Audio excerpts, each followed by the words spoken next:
Is Psalm 100, and I invite you to get out your hymnals and turn to page 821. Psalm 100. Look it down at the bottom, the little red R.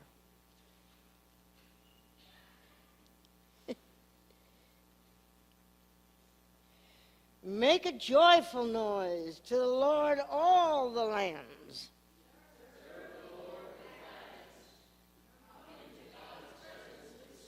Know that the Lord who made us is God.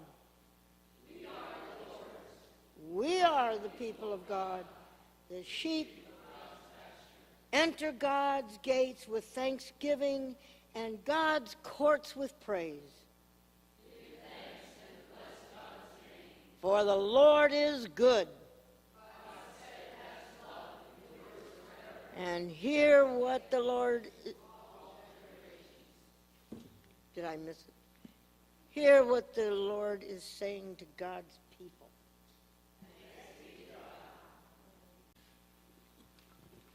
Well, today is Music Sunday, a time when we celebrate and give thanks for all the wonderful gifts that our music program brings to the life of our church. And so we'll have lots of wonderful things going on, but there's not a whole lot of time for me to preach my sermon today. So I will be very, very concise if you will be very attentive. Is that okay? Got a deal on that? Psalm 100 is one... What? Oh. Thought someone said no. No. Psalm 100 is one of the most familiar psalms in all of Scripture. It's one that has resonated throughout the life of the church for centuries. And I think it does that because the expressions are so concise, the expressions are so clear, the expressions are so compelling. Make a joyful noise. Worship the Lord. Come into God's presence and know that the Lord has made us. Very simple invitations for important things, and as we do them, we are enriched.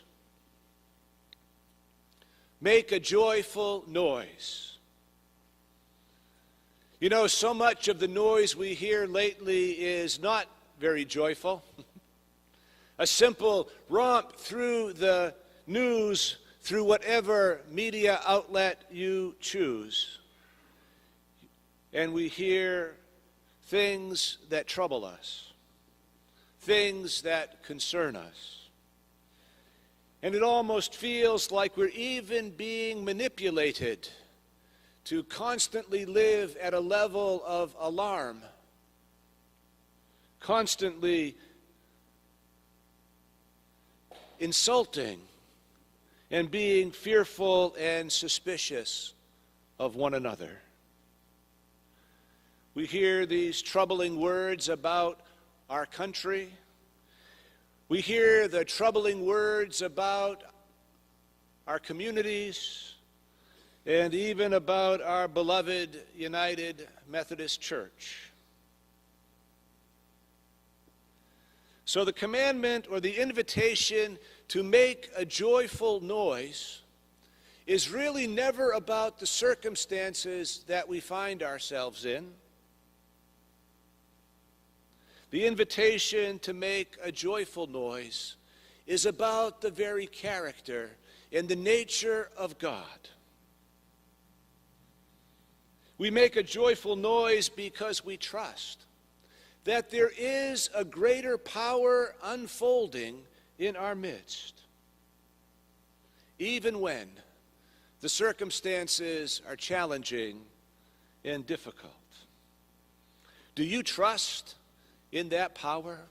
Are you willing to believe that there is something good unfolding, even when the alarms are sounding? I want to tell you that I'm very hopeful for our United Methodist Church, that this week there are two very important meetings going on, and I'd invite you to pray for them.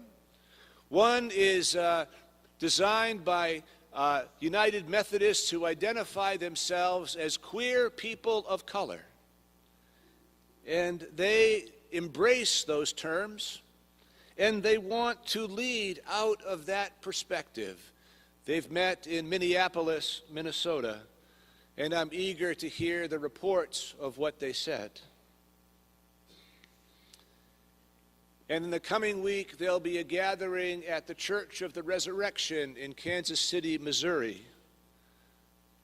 where once again, we'll try to imagine a future church that is faithful to God and fully inclusive.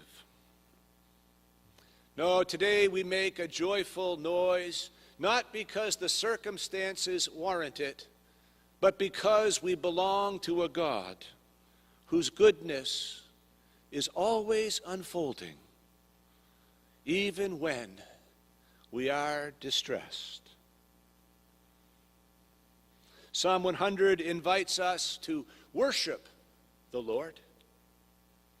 You know, the word worship comes from an old English word, worthship.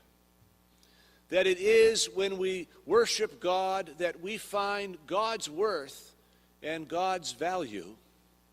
And as we discover God's worth and God's value, we come to know our own worth and our own value.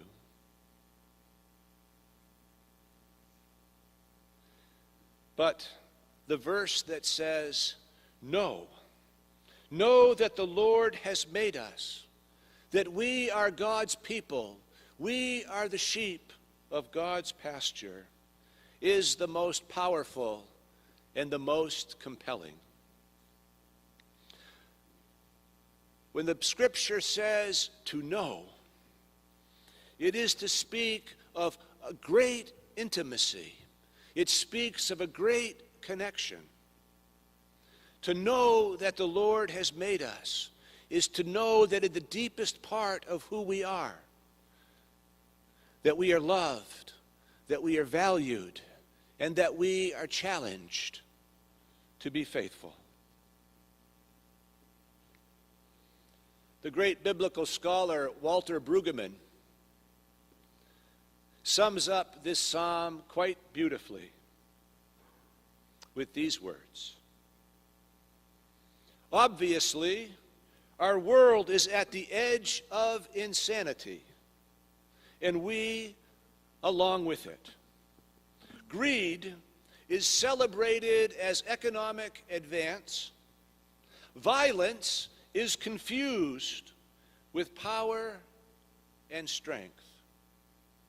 In a world like this, Psalm 100 is an act of sanity, whereby we may be reclothed in our rightful minds. Life is no longer self-grounded without thanks, but life is rooted in thanksgiving to the God from whom all blessings flow. So let us make a joyful noise. Let us worship the one we know.